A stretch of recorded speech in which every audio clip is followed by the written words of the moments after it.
పరిశుద్ధ గ్రంథాలు తెరిచిన వారు దయచేసి చదవలసిందిగా ప్రభువుని కోరుతున్నాను. యోబు గ్రంథము 39వ అధ్యాయము 27వ వచనం నుంచి 29వ వచనం వరకు. పక్షిరాజు నీ ఆజ్ఞకు లోబడి ఆకాశం మీదికి ఎక్కున తన గూడు ఎత్తైన చోటను కట్టుకొనునా అది రాతి కొండ మీద నివసించును కొండ పేటు మీదను ఎవరును ఎక్కజాలని ఎత్తు చోటను గూడు కట్టుకొనును అక్కడ నుండియే తన ఎరను వెదకును దాని కన్నులు దానిని దూరము నుండి కనిపెట్టును దాని పిల్లలు రక్తము పీల్చును. చాలా మీకు చూసినట్లయితే యోబు గ్రంథము 39వ అధ్యాయము 27వ వచనంలో నేను చదువుతాను. పక్షిరాజు నీ ఆజ్ఞకు లోబడి ఆకాశ వీధికి ఎక్కున తన గూడు ఎత్తైన చోటను కట్టుకొనునా అది రాతి కొండ మీద నివసించును కొండ పేటు మీదను ఎవరినూ ఎక్కజాలని ఎత్తు చోటను గూడు కట్టుకొనును అక్కడ నుండి తన ఎరను వెదుకును దాని కన్నులు దాన్ని దూరం నుండి కనిపెట్టును. ఈరోజు అంశం ఏంటో తెలుసా? పక్షిరాజు దృష్టి. రాసుకోండి దయచేసి. అంశం ఏంటంటే పక్షిరాజు దృష్టి. హల్లెలూయా. ఈరోజు పక్షిరాజు మన గురించి ఆలోచిస్తే మీ అందరికీ చాలా బాగా తెలుసు. పక్షిరాజు గురించి ఎన్నో వాక్యాలు విని ఉంటాం. ఎంతోమంది సేవకుల గురించి అనేకమైన మాటలు పక్షిరాజు గురించి తెలుసుకున్నాం. అయితే ఈరోజు నేను మాట్లాడుతుంది ఏంటో తెలుసా? పక్షిరాజు యొక్క దృష్టి, పక్షిరాజు యొక్క చూపు, విజన్. హల్లెలూయా. నిజంగా మనం చూసినట్లయితే పక్షిరాజు అంట మనకంటే చాలా ఎక్కువ దృష్టి, దాదాపు 8 రెట్లు అధికం ఉంటుందంట మనకన్నా విజన్ పక్షిరాజుకి. హల్లెలూయా. ఎంత అద్భుతమైన విషయం కదా! పక్షిరాజుకి మనకంటే 8 రెట్లు విజన్, చూపు, దృష్టి ఎక్కువ. అంటే ఎంత ఎత్తైన ఎగరని ఆ చిన్న వస్తువు కనపడిన భూమి మీద అది చక్కగా కనపడుతుందంట. దాదాపు అది ఎన్ని కిలోమీటర్ల ఎత్తులో, 5 కిలోమీటర్ల ఎత్తులో ఉన్న దాదాపు 5 కిలోమీటర్ల ఎత్తులో ఉన్న చిన్న కోడి పిల్లలు కూడా చూస్తుందంట. హల్లెలూయా. అంత విజన్, అంత చూపు, అంత దృష్టి ఉంది పక్షిరాజుకి.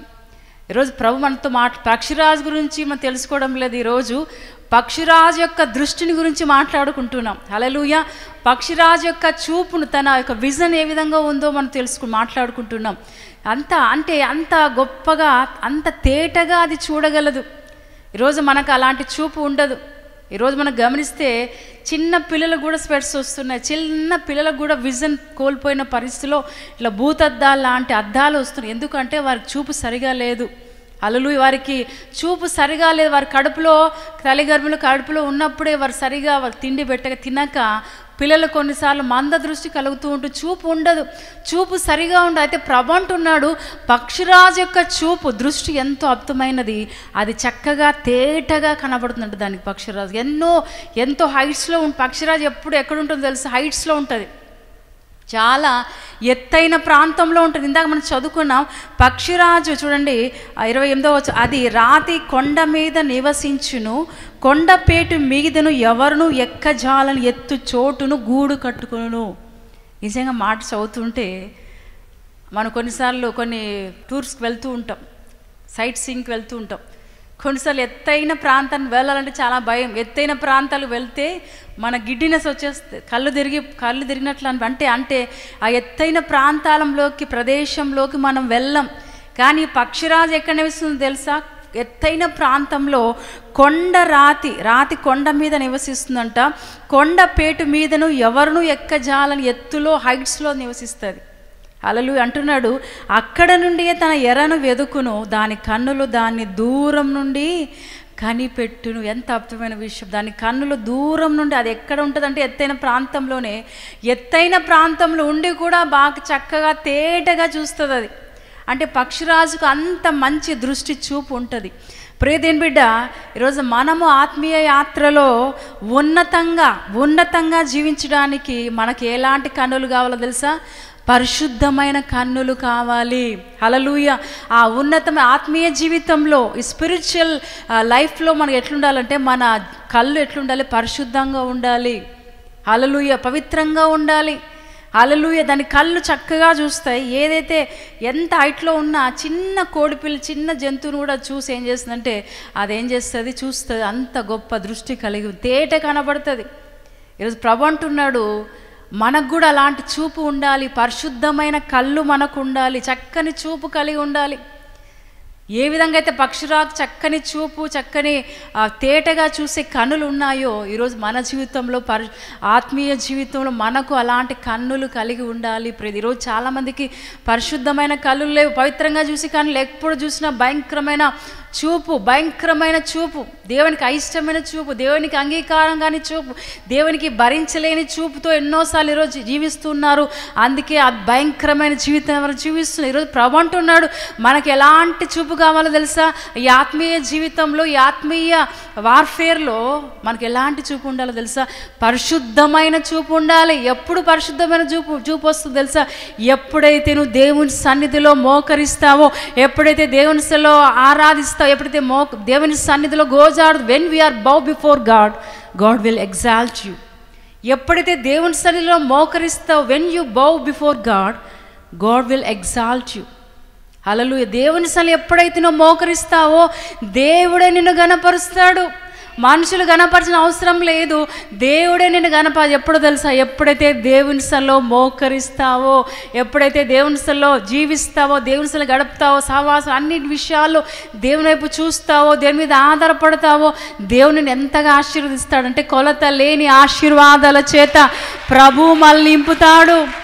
అలాంటి గొప్ప కార్యాన్ని ప్రభు చేస్తాడు. ఈరోజు మన స్పిరిచువల్ వార్ఫేర్లో, ఆత్మీయ జీవితంలో ఒక యుద్ధ రంగం లాంటిది మన జీవితం. చాలామంది తెలుసు ఈ విషయం. ఈ జీవితం మనలో ఎలాంటిదంటే యుద్ధ రంగం లాంటి. ఎప్పుడు శత్రువు మన మీద వస్తాడో తెలియదు, ఎప్పుడు సాతాను ఉచ్చులో మనం పడిపోతామో తెలియదు, ఎప్పుడు సాతాను ఆ బంధకాల చేత పడిపోతామో తెలుసు. ఎందుకంటే ఈ లోకము, ఈ జీవితం అనేది ఒక యుద్ధ రంగం లాంటిది. యుద్ధ రంగంలో ఉన్న మనం ఎట్లుండాలి? రెడీగా ఉండాలి, సిద్ధపాటుతో ఉండాలి.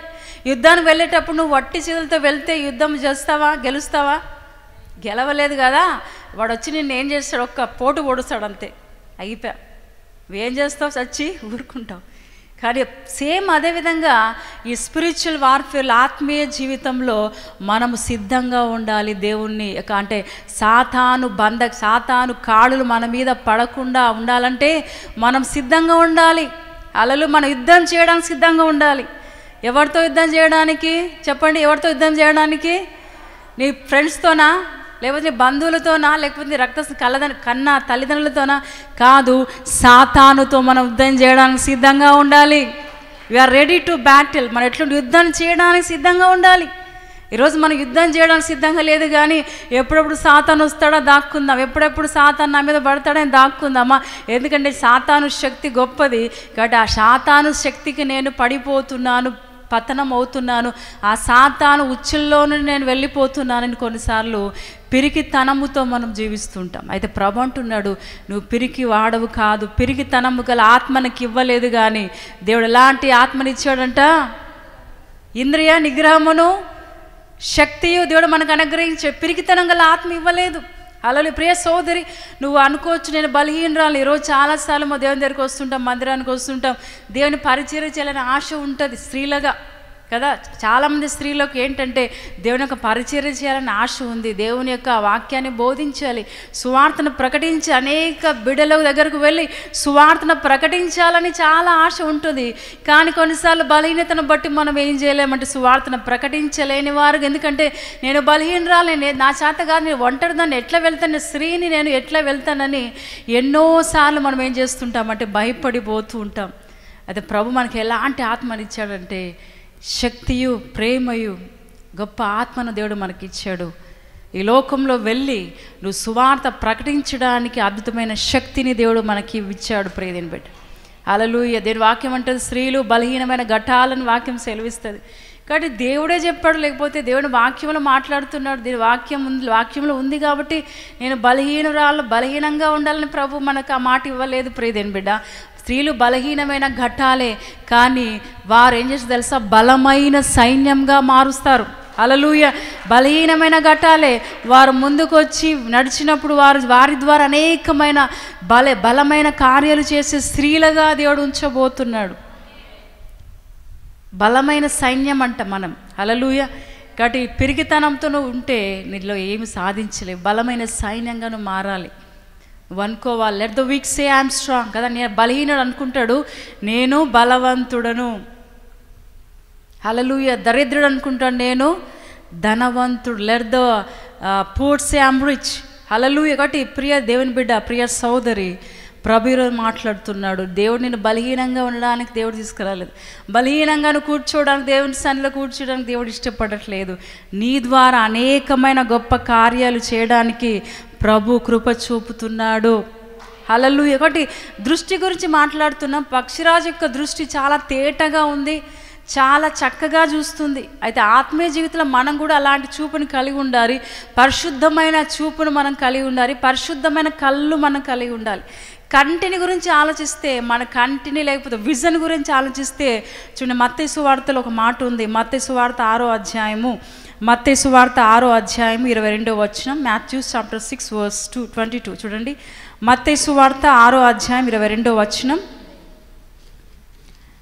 మత్తయి సువార్త 6వ అధ్యాయం 22వ వచనం. దేహమునకు దీపము కన్నే గనుక, దేహమునకు దీపము కన్నే గనుక, కన్నే గనుక నీ కన్ను తేటగా ఉండిన ఎడల, నీ కన్ను తేటగా ఉండిన ఎడల నీ దేహమంతయు వెలుగుమయమై ఉండును, వెలుగుమయమై ఉండును. హల్లెలూయా. నీ కన్ను చూడండి, మన కన్ను దేహానికి ఎట్లుందంట? ఒకసారి చదవండి. 6వ అధ్యాయము 22వ వచనం. దేహమునకు దీపము కన్నే గనుక, దేహమునకు దీపము కన్నే గనుక నీ కన్ను తేటగా ఉండిన ఎడల, నీ కన్ను తేటగా ఉండిన ఎడల నీ దేహమంతయు వెలుగుమయమై ఉండును, వెలుగుమయమై ఉండును. నీ కన్నులు తేటగా ఉంటే నీ జీవితం అంతా ఏమవుతుందంట? వెలుగు. నీ దేహం అంతా వెలుగుగా మారుతుంది. కాబట్టి ప్రాముఖ్యమైనది మన శరీరంలో, మన బాడీలో ఏంటంటే కన్నులే. కన్నులు చూస్తూ ఉంటాయి. చూసిందల్లా కొన్ని ఏం చేసినా ఆకర్షిస్తూ ఉంటాయి. మనం కొన్నిసార్లు చూస్తుంటాం, చూపు పడి ఉంటుంది. కొన్నిసార్లు మనము వెళ్తుంటే, బజార్లో వెళ్తుంటే స్త్రీలకు ఏంటి ఎప్పుడు వేటిని చూస్తుంటారంటే పై రూపాన్ని చూస్తుంటారు. వారు కట్టుకున్న చీరలు, లేకపోతే వారు వేసుకున్న ఆభరణాలు, జ్యువెలరీ, ఇవన్నీ కూడా చూస్తుంటారు. అంటే వారి యొక్క చూపు దేని మీద ఉంది? ఎవరి మీద, దేని మీద ఉంది? పై రూపం చూస్తూ ఉన్నారు. హల్లెలూయా. పై రూపాన్ని లక్ష్య పెడుతున్నారు. కానీ ప్రభు అంటున్నాడు, ప్రభు అలాంటి దేవుడు. మనుషులుగా మనం పై రూపాన్ని లక్ష్య పెడుతూ ఉంటాం. మనుషులు ఏం వేసుకొచ్చారు? నా ఫ్రెండ్ ఏం వేసుకొచ్చింది ఈరోజు కాలేజీకి? నేను కూడా చాలాసార్లు కాలేజీలో ఉన్నప్పుడు, ఎప్పుడు ఇంకా ఎంసీఏలో చదువుతున్నప్పుడు ఎప్పుడు ఇవే ఇంకా. హల్లెలూయా. ఎప్పుడు వారేం వేసుకొచ్చినారు, వీరేం వేసుకొచ్చినారు, ఇంకా ఫ్రెషర్స్ పార్టీ లేకపోతే ఇవన్నీ ఉంటే రకరకాల డ్రెస్సింగ్లు వేసుకుంటూ ఉంటారు. ఫ్యాషన్ షోస్ అని రకరకాల. అంటే వారి చూపు అంతా ఏంటంటే డ్రెస్సుల మీద ఆకర్షణ. వారి కన్నులంతా కూడా దేని మీద ఉందంటే వారి పై రూపాన్ని చూస్తూ ఉంటారు. అయితే ప్రభు అంటున్నాడు, మన దేవుడు పై రూపాన్ని లక్ష్య పెట్టే దేవుడు కాదు, కానీ మన హృదయాన్ని లక్ష్య పెట్టే దేవుడు. ఈ మాట అంటున్నాడు. ఈ మాట చదువుతున్నప్పుడు, మత్తయి సువార్త 6వ అధ్యాయంలో మాట చదువుతున్నప్పుడు ప్రభు మనతో సూటిగా మాట్లాడుతున్నాడు. ప్రియదేని బిడ్డ, ఈ కన్ను అనేది ఏంటంట? కన్ను ఏంటి? దేహానికి చాలా ప్రాముఖ్యమైనది. హల్లెలూయా. ఎంతో ప్రాముఖ్యమైనది. అయితే ఎట్లుండాలంటే కన్ను పరిశుద్ధంగా ఉండాలి. కన్నులు ఎట్లుండాలి? పరిశుద్ధంగా ఉండాలి. ఎప్పుడైతే పరిశుద్ధంగా ఉంటామో నిజంగా దేవుడు అంట గొప్ప కార్యాన్ని మన జీవితంలో చేస్తాడు. హల్లెలూయా. హల్లెలూయా. కాబట్టి ప్రియదేని బిడ్డ, చాలాసార్లు మన కన్నులతో మనం చూసిన వాటన్నిటినీ ఏం చేస్తూ ఉంటాం? కావాలనుకుంటూ ఉంటాం. నిజమేనా? కరెక్టేనా? మనం రోడ్లోకి వెళ్తూ ఉంటాము, పండ్లు బాగా కనబడుతూ ఉంటాయి. నిజమేనా? ఎంతమందికి అనిపిస్తుంది తెలియదు, నాకైతే అనిపిస్తుంది. పండ్లు కనబడుతున్నప్పుడు ఆకర్షణీయంగా కనబడు. ఎందుకంటే వారు ఆ పండ్లు చక్కగా బాగా కనపడడానికి వారు నీటిని చల్లుతూ బాగా ఫ్రెష్గా పెడుతూ ఉంటారు. ఎందుకంటే చూసిన వెంటనే ఆ పండ్లను కొనుక్కోవాలని. నాకు కూడా చాలాసార్లు అనిపించింది, ఆ రోడ్ల మీద పండ్లు పెట్టినప్పుడు వెంటనే దిగి వెళ్ళి కొనుక్కుందాం అనుకుంటాం. అంటే అంత ఆకర్షణీయంగా ఉంటుంది. చాలాసార్లు మన కన్నులు చూసిన వాడిని అన్నిటినీ ఏం కావాలనుకుంటే పొందుకోవాలని, అది కావాలని కోరుకుంటూ ఉంటాం. ఒక షాప్ వెళ్తే ఆ షాప్లో ఉన్న చీరలన్నీ నాకు కావాలనుకుంటాం. ఒక జ్యువెలరీ షాప్కి వెళ్తే ఆ షాప్లో ఉన్న ఆభరణాలన్నీ నాకు కావాలని కోరుకుంటుందా? అంటే చూసిన వాటన్నిటినీ మనం ఏం చేస్తున్నట్టు కోరుకుంటూ ఉంటాం. అదే ప్రభు అంటున్నాడు, మనం ఆ విధంగా కోరుకోవడానికి ఇష్టం లేదు. ఎందుకంటే దేవుడు ఎంతగా నిన్ను ఆశీర్వదిస్తాడంటే మొదట ఆయన మీద నువ్వు చూపు పెడితే, ఎప్పుడైతే నీ కళ్ళు ఆయన మీద పెట్టినావు అనుకో, లేకపోతే ఆయన మీద నువ్వు ఆధారపడితే ఆటోమేటిక్గా అన్నీ కూడా నీకేం కావాలో అనుగ్రహిస్తాడు. నీకేం కొదువ కాదు ప్రియదని బిడ్డ, ఏం కొరత ఉండదు, అన్నీ కూడా ఆయన అనుగ్రహిస్తాడు. ఎందుకంటే ఆ హృదయ వాంఛలను ఎరిగిన దేవుడు, హృదయ రహస్యాలను ఎరిగిన దేవుడు మన దేవుడు. నీ హృదయంలో ఏముందో, నా హృదయంలో ఏముందో అన్నీ కూడా ఎరిగిన దేవుడు, కాబట్టి అన్నీ అనుగ్రహించే దేవుడు. కాబట్టి ప్రియదేని బిడ్డ, ఈ కన్నులు అనేది చాలా ప్రాముఖ్యమైనది. ఈ దేహానికి కన్ను కదా, కన్ను ఫస్ట్ కన్నులే చూస్తాయి, ఆశిస్తాయి. ఆశించినప్పుడు హృదయంలో మాటలు, ఇప్పుడు వెళ్ళి చేతులు చెప్తూ ఉంటుంది మనసును, వెళ్ళి వాటిని తీసుకో. అప్పుడు చేతులు ఏం చేస్తే తెలుసా, మెల్లగా పోయి ఈ చేతులు ఏం చెప్తాయంటే కాళ్ళకు చెప్తాను, మెల్లగా నడుచుకుంటూ అక్కడే వెళ్ళు అని చేతులు చెప్తాయి, మనసు చెప్తుంది. అప్పుడు ఆ కాళ్ళు ఏం చేస్తే తెలుసా, మనసు మాట విని మెల్లమెల్లగా నీకు ఏది ఇష్టమో, ఏదైతే బాగా కనబడుతుందో అక్కడికి తీసుకువెళ్తాయి. అప్పుడు నీ చేతులు పని చేస్తాయి. హల్లెలూయా. నీ చేతులు పని చేసి వెంటనే వాటిని తీసుకొని దాచిపెట్టుకుంటాయి. హల్లెలూయా. అట్లా కన్నులు చాలా దేహానికి కన్నులు చాలా ప్రాముఖ్యమైనది. హల్లెలూయా. కాబట్టి మన కన్నులు పరిశుద్ధంగా ఉండాలి. నువ్వేం చూస్తున్నావో అది ఎలాంటిదో ఒకసారి గమనించాలి. హల్లెలూయా. ఈ లోకమంతా ఆకర్షణతో నిండిపోయింది. ఎటు చూసినా ఆకర్షణలే, ఎక్కడ చూసినా లైట్లు, రకరకాల వీధి లైట్లు, రకరకాల డెకరేషన్ లైట్లు. అలా చూస్తున్నప్పుడు మనకు చాలా సంతోషం మనసులో. ఎందుకంటే మనుషులను ఆకర్షించడానికి ఏం చేస్తారంటే లైట్స్ పెడుతూ ఉంటారు. ఈ రోజులో మనం చూస్తుంటాం, రోడ్లలో వెళ్తుంటే, షాపుల దగ్గర వెళ్తుంటే రకరకాల లైట్స్. ఎందుకంటే ప్రజలను ఆకర్షించడానికి, ప్రజలను ఆకర్షిస్తే, ఆ లైట్లు వేసి ఆకర్షిస్తే లోపలికి వచ్చి వాటిని తీసుకుంటారన్న ఆలోచనతో షాప్ ఓనర్స్ వాళ్ళందరూ ఏం చేసి డెకరేట్ చేస్తుంటారు లైట్స్తో, మంచి లైట్స్తో అందంగా అలంకరిస్తుంటారు. ఇంకా ఫారిన్ కంట్రీస్లో వెళ్తే రకరకాల లైట్స్, పెద్ద రకరకాల పువ్వులు, చెట్లు, రకరకాల అంటే ఆకర్షణ, కన్నులకు చక్కగా కనపడాలని ఆకర్షణ చేస్తూ ఉంటారు ప్రియదేని బిడ్డ. అయితే మన కళ్ళు ఎట్లుండాలో తెలుసా, వాటి వైపు కాదు చూడాలి. మనకి ఏది చక్కగా కనపడుతుందో అది చూడొచ్చు, కానీ ముఖ్యంగా దానికంటే ప్రాముఖ్యమైనది మనం పరిశుద్ధమైన వాటిని చూసే బిడ్డలుగా మనం ఉండాలి. పరిశుద్ధ గ్రంథంలో దావీదు ఎవరో తెలుసా, దేవుని యొక్క హృదయానుసారుడు. అంత దేవునికి ఇష్టమైన దావీదు ఏం చేస్తుంది, తన కన్నులు ఒక స్త్రీ మీద పడ్డాయి. ఎంత భయంకరమైన విషయము. దీని గురించి ఆలోచించినప్పుడు నాకు చాలా బాధ అనిపిస్తుంది. ఆ సహోదరి అక్కడ బయట స్నానం చేయకుండా ఇంట్లో లోపల చేసుకుంటే ఆ పరిస్థితి సంభవించి కొన్నిసార్లు స్త్రీలు తప్పులు చేస్తూ ఉంటారు. వారు ఇట్లా నన్ను ఏడిపిస్తున్నారు. అట్లా కాలేజెస్లో చూస్తే స్టూడెంట్స్ రకరకాల క్వశ్చన్స్ వేస్తుంటారు. ఈ వ్యక్తి నన్ను టార్చర్ చేస్తున్నాడు, నన్ను ఇది చేస్తున్నాడు అని. ఎందుకంటే నీ ప్రవర్తన సరిగా లేదు కాబట్టి ఆ వ్యక్తి ఆ విధంగా ఉన్నాడు. ఈరోజు చాలామంది స్త్రీలు సరిగా డ్రెస్సింగ్ ఉండదు, చాలా భయంకరంగా ఉంటుంది. బట్ వాటిని బట్టి కొన్నిసార్లు భయంకర పరిస్థితి వెళ్తూ ఉంటాం. అయితే ఇక్కడ ఏమన్నారంటే, మనకు దావీదు ఏం చేస్తున్నాడు, యుద్ధంలో ఉండాల్సిన ఆయన, యుద్ధ కాలం అంట. అయితే ఆ యుద్ధ కాలంలో ఎక్కడ ఉండాలి, యుద్ధంలో ఉండాల్సిన దావీదు ఏం చేస్తున్నాడు తెలుసా, మిద్దె మీద మేడ మీద తిరుగుతున్నాడు. సాయంకాలం చల్లటి గాలికి తిరుగుతున్నాడు. ఈమె బెత్షెబా అనే ఆమె బయట స్నానం చేస్తుంది. వెంటనే అతని చూపు ఎవరి మీద పడ్డాయి, బెత్షెబా మీద పడింది. ఇంకేమయ్యాడు తెలుసా, భయంకర పాపపు మనస్సు వచ్చేసింది. దేవునికి హృదయానుసారుడుగా, దేవునికి ఇష్టానుసారుడుగా ఉన్న దావీదు జీవితం ఆ రోజు పతనానికి దారితీస్తుంది, శాపానికి గురి తెస్తుంది. అతని చూపులు సరిగా లేవు, అతని కళ్ళు సరిగా లేవు. ఆధ్యాత్మికతలో, లోక సంబంధమైనగా వాటిలో మనం పరిశుద్ధమైన చూపు కలిగి ఉండాలి. కానీ మన ఆత్మీయ జీవితంలో పరిశుద్ధంగా మన కళ్ళు ఉండాలి. ఆత్మీయ జీవితంలో తను పరిశుద్ధంగా ఉండాల్సిన దావీదు చూపు ఎవరి మీద పడింది, బెత్షెబా మీద పడింది. ఏం చేస్తుంది తెలుసా, భయంకరమైన ఒక పాపం వెంబడి పాపం. ఒకటి తప్పించుకోవడం, ఇంకో పాపం, ఇంకోటికి ఇట్లా ఎవరో ఆమె గురించి తెలుసు. వారి సైనికులు పిలిపించి ఎవరో ఆమెను కనుక్కోండి, ఆమె అడ్రస్ ఎవరో, ఎక్కడ ఏంటి అని అన్ని కనుక్కోండి అని ఒక వ్యక్తిని పంపించాడు. ఆయన వచ్చి అన్ని కనుక్కొని చెప్పాడు, ఈమె ఊరి యొక్క భార్య బెత్షెబా అన్నప్పుడు అన్ని తెలుసుకొని ఊరియాని ఏం చేశాడు తెలుసా, యుద్ధంలో మొదటి లైన్లో ఉండి ఊరియాని ఏం చేశాడు, చంపించాడు దావీదు. ఎందుకంటే ఆమె సొంతం చేసుకోవాలి. అతని కళ్ళు పాడైపోయినాయి. పరిశుద్ధంగా ఉన్న కళ్ళు ఏమయ్యాయి, పతనమైపోయాయి. పాడైపోయే ఆ వ్యక్తిని చూడగానే అతని కళ్ళు అపవిత్రమైపోయి అపరిశుద్ధమైపోయాయి. వెంటనే ఆమె ఆమె కావాలని అతను తన భర్తను చంపించాడు. ప్రియదేని బిడ్డ, తన భర్తను చంపించి బెత్షెబాను పెళ్లి చేసి, ఎంత భయంకరమైన ఘోరమైన విషయం. దానికి పర్యవస్థానంగా దావీదు ఎన్నో భయంకరమైన శాపాన్ని గురి తెచ్చుకున్నాడు. దావీదు రహస్యంగా పాపం చేసిన దాన్ని బట్టి దావీదు యొక్క కుమారులు బహిరంగంగా అందరూ మిద్దెల చూస్తుండగానే పాపం చేశారు. ఎంత భయంకరమైన శాపాన్ని కొని తెచ్చుకున్నారు. ఎవరి ద్వారా? దావీదు ద్వారా. ఎవరు? దావీదు దేవుని యొక్క హృదయానుసారుడు, ఆయన నా ఇష్టానుసారుడైన మనుష్యుడు అన్న దావీదు కళ్ళు బాగాలేవు. ప్రియదేని బిడ్డ, తన కళ్ళు బాగాలేవు, చూపు సరిగా లేవు. పరిశుద్ధమైన చూపు చూడవలసిన ఆయన ఏం చేస్తున్నాడో అపవిత్రంగా చూస్తున్నాడు. హల్లెలూయా. ఈరోజు చాలామంది స్త్రీలు కూడా భయంకర పరిస్థితులు ఉన్నారు.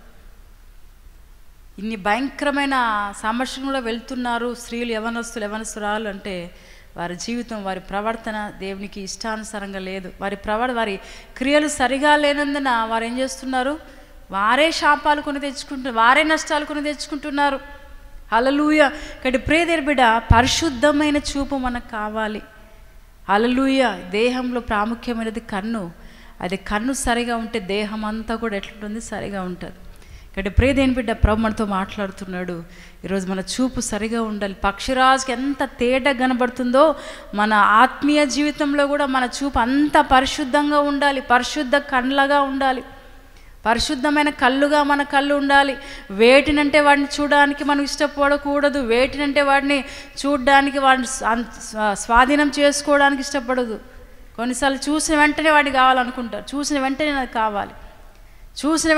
కావాలి. శాంసన్ జీవితంలో గమనిస్తే శాంసన్ నాజీరు చేయబడిన వ్యక్తి కదా. దేవుడు అతన్ని తల్లి గర్భంలోనే నాజీరు చేశారు. పుట్టగానే తల్లిదండ్రులు అతనికి వెంట్రుకలు గుండు చేయించలేదు, నాజీరు చేశారు.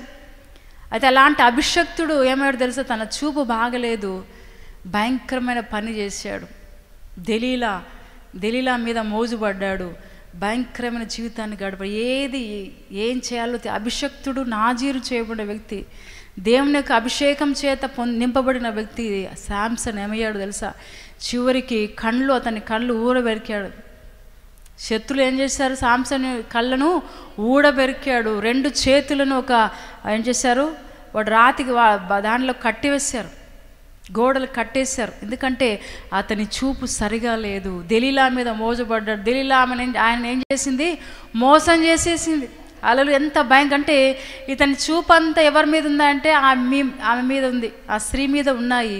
అందుకే ఆ శాంసన్ ఏం చేస్తున్నాడో తెలియట్లేదు, ఎక్కడ ఉన్నాడో తెలియట్లేదు, ఏం చేస్తున్నాడో తెలియకుండా అతడు భయంకరమైన వ్యభిచార మనసుతో అపరిశుద్ధంగా అపవిత్రంగా జీవిస్తున్నాడు. దెలీలాలోకి స్వాధీనమైపోయాడు. ప్రియదేని బిడ్డ, దెలీలా ఒడిలో పడుకొని నిద్రపోతున్నాడు. అప్పుడు ఏమి అడుగుతుంది, నీ రహస్యం ఎక్కడా, నీ బలం ఎక్కడా అన్నప్పుడు 2 సార్లు తప్పు చెప్పాడు. 2 సార్లు ఇదైపోయింది. తర్వాత 3వ సారి ఏం చేస్తుంది? అడుగుతుంది, నీ రహస్యం ఎక్కడా, నీ బలం ఎట్లా, ఇంత బలం నీకు ఎట్లా వచ్చింది అని అడుగుతుంటే ఆమె అడుగుతుంటే విసిగిపోయి ఏం చేశాడు? శాంసన్ చెప్పేశాడు, నా తలలో, నా వెంట్రుకల్లో బలం ఉంది. ఎప్పుడైతే మాట వినిందో దెలీలా ఏం చేసింది? కొంతమంది సైనికులు పిలిపించి అతని జుట్టునంతటిని క్షౌరం చేసింది. ఎప్పుడైతే క్షౌరం చేయగానే అతని శక్తి అంతా పోయింది. ఎంత భయంకరమైన వ్యక్తి చూడు, ఎంత భయంకరమైన విషయం ప్రియదేని బిడ్డ. అంత గొప్ప బలవంతుడు శాంసన్ చివరికి ఏమి పెడతా? బలహీనుడుగా మారిపోయాడు. దాని కారణమేంటో తెలుసా? అతనికి ఉన్న చూపు సరిగా లేదు. అతని చూపు సరిగా లేనందున అతని బలానంతరినీ పోగొట్టుకున్నాడు. చివరికి కళ్ళు పెరికివేయబడిన పరిస్థితిలో బలహీనుగా మారిపోయాడు. ఎంత భయంకరమైన విషయం ప్రియద. ఈరోజు ప్రియ సంగమా, ప్రియ సోదరి బ్రాహ్మణతో మాట్లాడుతున్నాడు. నీ చూపు ఏ విధంగా ఉంది? నీ కళ్ళు దేనిని చూస్తున్నాయి? నీ కళ్ళు దేన్ని ఆకర్షిస్తున్నాయి? ఈ లోకమంతా ఆకర్షణతో నింపబడింది. ఈ లోకంలో ఉన్న ప్రతి వ్యక్తి ఆకర్షణకు లోబడుతున్న వారే ఉన్నారు. ఎటు చూసినా ఆకర్షణే. చిన్న పిల్లల నుంచి వృద్ధుల వరకు ఆకర్షణ. వారి చూపు సరిగా లేదు ప్రేద మీద. ప్రభు అంటున్నాడు, ఈరోజు ప్రభు అడుగుతున్నా, నీ చూపు ఏ విధంగా ఉంది? నీ దేన్ని ఆకర్షిస్తున్నావు? లేకపోతే నీ కళ్ళు దేన్ని ఆశిస్తున్నాయి? ఇందాక నువ్వు చెప్పాను, నువ్వు చూసిన వాటన్నిటినీ, మనం చూసిన అన్నిటినీ కావాలనుకుంటూ ఆశపడుతూ ఉంటాం. అది సరైనది కాదు ప్రియదేని బిడ్డ. దేన్ని ఆశించాలో అది మాత్రమే మనం చూడాలి. హల్లెలూయా. పరిశుద్ధ గ్రంథంలో ఇంకో వ్యక్తి కూడా ఉన్నాడు, పాత నిబంధన గ్రంథంలో. ఆ వ్యక్తి కూడా చూశాడు, వాటిని ఏం చేశాడు? ఎవరైనా చెప్పగలరా? ఆ వ్యక్తి ఏం చేశాడు? చూశాడు. యెహోషువ అన్నాడు, నువ్వు దేనిని ముట్టొద్దు, నువ్వు ఆకాను కదా, నువ్వు దేన్ని ముట్టద్దు, శపితమైన వాటిని ముట్టద్దు అని దేవుడు యెహోషువతో అన్నాడు. అయితే యెహోషువ మాటకు ఈ వ్యక్తి, ఆకాన వ్యక్తి వినలేదు. వినకుండా ఏం చేసి తెలుసా? ఆ శపితమైన వాటిలో కొంచెం బట్టలు, క్షీణారు వస్త్రాలు, కొంచెం వెండి, కొంచెం బంగారు తీసుకుని ఏం చేశాడు? భూమిని తవ్వి దాంట్లో దాచిపెట్టాడు. చెట్టు దగ్గర దాచిపెట్టి ఏం తెలియనట్టుగా ఉన్నాడు. గెహజీ లాగైనా కూడా అని దాచిపెట్టాడు. దేవుడు అన్నాడు, పదే చెప్తున్నాడు, యెహోషువ నువ్వు చెప్పు, నీ ప్రజలు ఏం కావాలి? నీ ప్రజలు వాటిని శపితమైన వాటిని ముట్టకూడదు అన్నాడు, ముట్టద్దు అన్నాడు. అయితే ఈ వ్యక్తి ఏం చేశాడు తెలుసా? ఆ శపితమైన వాటిని ఆశించాడు, చూశాడు, ఆశించి ఏం చేసి దాన్ని తీసుకొని ఏం చేశాడు? దాంట్లో ఏం చేశాడు? దాచిపెట్టాడు. ప్రేదేని బిడ్డ, ఎప్పుడైతే దాచిపెట్టిన తర్వాత వాళ్ళు యుద్ధానికి వెళ్ళినప్పుడు వారు ఓడిపోయారు. ఎందుకు ఓడిపోయినారని వాళ్ళ ప్రజలు అడుగుతున్నప్పుడు దేవుడు అన్నాడు వారితో, మీలో ఒక వ్యక్తి ఏం చేశాడు? నా శపితమైన వాటిని దొంగలించి వాటిని భూమిలో దాచిపెట్టాడు. అందుకే పరాజయం. ఎప్పుడైతే మాట యెహోషువ విన్నాడో, యెహోషువ వెళ్ళి ఆ వ్యక్తితో అంటున్నాడు, ఏం చేసావు నువ్వు పని, ఏం తప్పు చేశా అంటే వెంటనే ఆ వ్యక్తి ఏం చేశాడు? ఒప్పుకున్నాడు, పలానా దాన్ని నేను దొంగలించాను, పలానా చోట నేను వాటిని దాచిపెట్టాను అని చెప్పగానే ఆడున్న ప్రజలందరూ వారి మీదకి రాళ్ళు విసిరి ఏం చేశారు? అతన్ని రాళ్ళతో కొట్టి చంపేశారు. వారి మీద, ఆ వ్యక్తి మీద రాళ్ళను కుప్పగా పోసారు. అంత భయంకరమైన చావు వచ్చింది. ప్రియదేని బిడ్డ, హల్లెలూయా. కాబట్టి ఈరోజు ప్రభు అడుగుతున్నాడు, నీ కళ్ళు ఏ విధంగా ఉన్నాయి? వేటిని ఆశిస్తున్నాయి? పక్షిరాజు చూపు తేటగా ఉంది. ఎంత ఎత్తులో ఉన్నా సరే అతని ఆ చూపు చిన్న కోడి పిల్లలు కూడా చూస్తుంది. అంత విజన్, అంత చూపు తేటగా పక్షిరాజుకుంది. మన ఆత్మీయ జీవితంలో మన చూపు కూడా, మన కళ్ళు ఎట్లుండాలంటే పరిశుద్ధంగా ఉండాలి, పవిత్రంగా ఉండాలి. వేటినంటే వాటిని ఆశించడానికి వీల్లేదు. కన్నబడినల్లా కొంతమంది కోరుకుంటూ ఉంటారు. కన్నబడిన వాటిని అంతటినీ ఇష్టపడుతూ ఉంటారు. కన్నబడిన వాటిని అంతటినీ నాకు కావాలని అడుగుతూ ఉంటారు. అది మంచిది కాదు. ప్రియదేని బిడ్డ, ప్రభు అంటున్నాడు, నీ కళ్ళు ఏ విధంగా ఉన్నాయి, నీ చూపు ఏ విధంగా ఉంది? చూడండి, కీర్తనలో మనం చూస్తాం చక్కటి మాట. కీర్తన 119వ కీర్తన 37వ వచనం చూడండి. 119 Psalms 37, 119వ కీర్తన 37వ వచనం. వ్యర్థమైన వాటిని చూడకుండా నా కన్నులు త్రిప్పివేయుము, నీ మార్గములలో నడుచుకొనుటకు నన్ను బ్రతికించుము. ఎంత అద్భుతమైన మాట! నిజంగా ఆ మాట చదువుతున్నప్పుడు వ్యర్థమైన వాటిని చూడకుండా నా కళ్ళును ఏం చేయమంటున్నారు? త్రిప్పివేయుము, నీ మార్గంలో నడుచుకొనుటకు నన్ను బ్రతికింపుము. హల్లెలూయా. ఎంత అద్భుతమైన మాట! ప్రియదేని బిడ్డ, ఇక్కడ భక్తుడు కీర్తనకారుడు రాస్తున్నాడు, నీవు నీ కన్నుల వ్యర్థమైన వాటిని చూడకుండా నా కన్నులు త్రిప్పివేయము, నీ మార్గంలో నడుచుకుంటూ నన్ను బ్రతికించుము. ఎంత అద్భుతమైన మాట! కాబట్టి కొన్నిసార్లు మన కన్నులు చూస్తూ ఉంటాయి. కాబట్టి వాటిని చూడకుండా, వ్యర్థమైన వాటిని, ప్రాముఖ్యంగా వ్యర్థమైన వాటిని చూడకుండా మన కన్నులు ఏం చేయాలంట? త్రిప్పివేసుకోవాలి. ఈరోజు ప్రభు అడుగుతున్నాడు, వ్యర్థమైన వాటిని చూస్తున్నావా లేకపోతే తిప్పుకుంటున్నావా? ప్రభు మాట్లాడుతున్నాడు. ఈరోజు మనం గమనిస్తుంటే చాలామంది యూత్ ఏం చేసి పోర్నోగ్రఫీ చూస్తున్నారు. చాలామంది భయంకరమైనవి